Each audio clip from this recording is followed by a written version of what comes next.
Hey Dragonflies, it's time for another lesson with Mr. Madsen. Today, we're going to do another second step lesson, and I'm wondering, are you among us? First, quick review.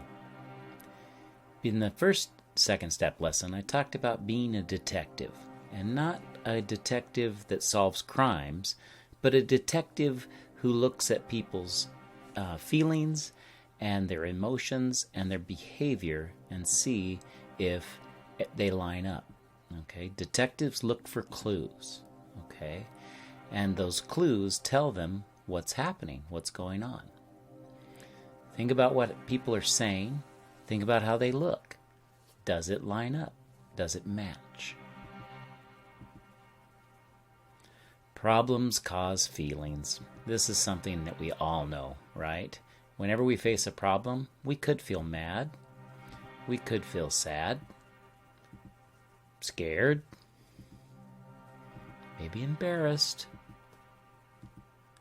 nervous or worried, or a bunch of feelings all together, meaning we're confused. Our feelings, though, it's important to remember, our feelings are just our body's reaction to what's happening to us, okay? Think of it, our feelings can be kind of like the weather. The weather is one way, say it's sunny, but in 15 minutes, it might be rainy. That's kind of how our feelings are. They change, and they change quickly. And sometimes we're surprised by how they change. So let's talk about our brains, okay?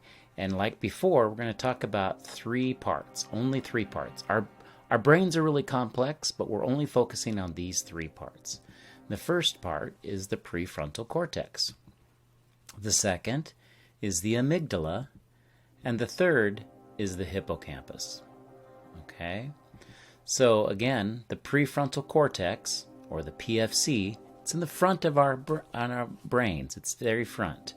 It's the learning part of our brain. It helps us to solve problems, pay attention, and make good choices. It's really good at helping us make good choices. The next part we want to talk about is the amygdala. It's a tiny part of our brain, but it's really kind of important. The amygdala is also known as the security guard. So it's watching for danger, and if it sees danger, it might tell us to fight, protect ourselves. It might say take flight, meaning get out of that situation. It might say freeze, meaning be a statue and maybe the danger will walk by. It might say faint, which is kind of like falling asleep, and that's not a great solution to a problem. And it might say flinch, which is your focus then is towards whatever the danger might be. For example, if the door behind me were slammed, I might turn and go and flinch and be drawn to what might be dangerous. That's what flinching is. But the amygdala is our security guard. Okay? The last part we're going to talk about is the hippocampus. This is an important part because it's the library. It saves everything. Saves all of our memories, all of our habits. It remembers everything. It's what the prefrontal cortex taps into when it's trying to solve a problem. Especially if you've stored Kelso's choices in there, and how to calm down, because then it knows, okay, this is what I do. These are the steps, okay? The amygdala. The amygdala calls emergency meetings a lot. And you know, sometimes it's really an emergency, and sometimes it isn't, okay? But the amygdala is the security guard, okay? Remember, it tells us to either fight, take flight, freeze, faint, or flinch, okay? It uses our senses to determine if it's safe or not. And what I mean by our senses, our sight, our ears for sound, our nose for smell, our hands for touch or our feet for touch, and our mouths for taste. It uses those 5 senses to determine if something is dangerous or not.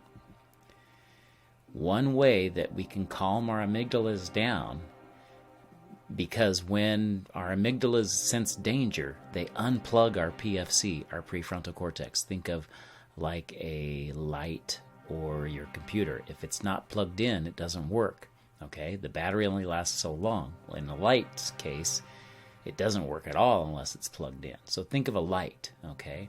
When the amygdala senses danger, it unplugs the PFC, and it tries to take charge and be in control. But remember what part of our brain is the best at making good choices? Yeah, it's the PFC. So we have to have ways to calm our amygdala down so that PFC can get plugged in. And one of the best ways to calm the amygdala down is to breathe.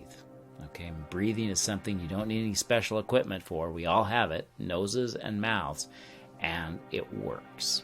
Okay, so let's do a little review. Last time in the last lesson, I showed you a video about the recess ball. Okay, and here we had some kids that were at recess, and one of them got the ball and wasn't wanting to share the ball. Okay, Jason was upset that Teresa always got the ball. Marcus was a good friend, and he reminded Jason to calm down before he did something that he'd regret. Often, when we get upset, remember our amygdalas, they unplug our PFC, and if we're not calm, we can't really make great choices.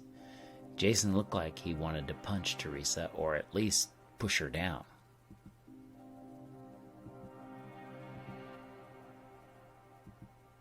So, how did Jason feel when Teresa said she didn't want to give up the ball?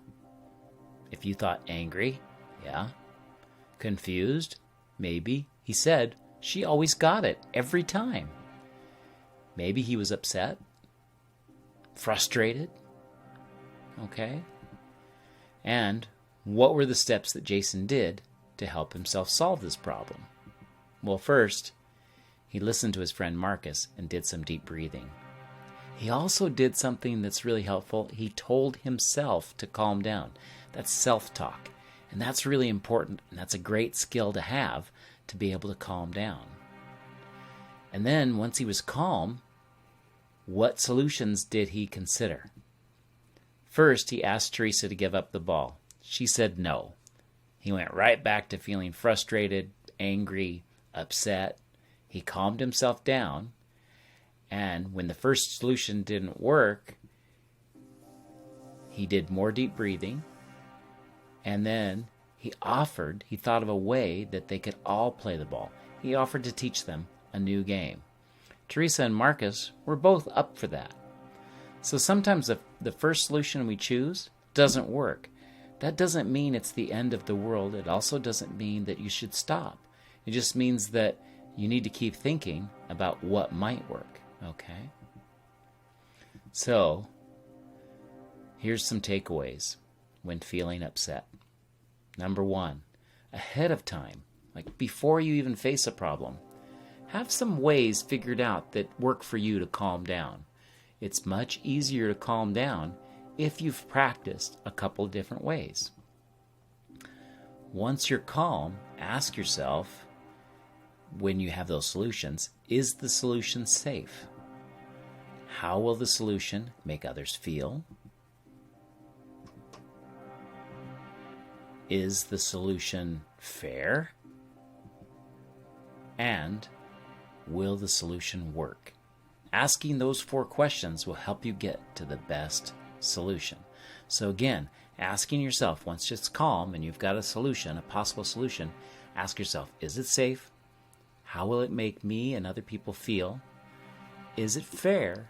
And will it work? Then you can proceed and try it. So, quick review. We all face small and big problems, okay? Every single one of us. I don't know anyone that doesn't, okay? Problems cause us to feel strong feelings, and they activate our amygdalas, which then unplug our PFC, which is really good at solving problems. We all need ways to calm down when we feel those strong feelings. Every single one of us. There's no exception. Some ways to calm down are to do some deep breathing, or taking a walk, or counting to 10, or a combination of those. Or maybe there's one other that you can think of. After you're calm, Look for some connections. Think of possible solutions. Ask yourself, is it safe? How will it make others feel? Is it fair? And will it work? Then you can choose a solution to try. I want to talk to you about something called the emotional toolbar. And this kind of goes hand in hand with what we're talking about.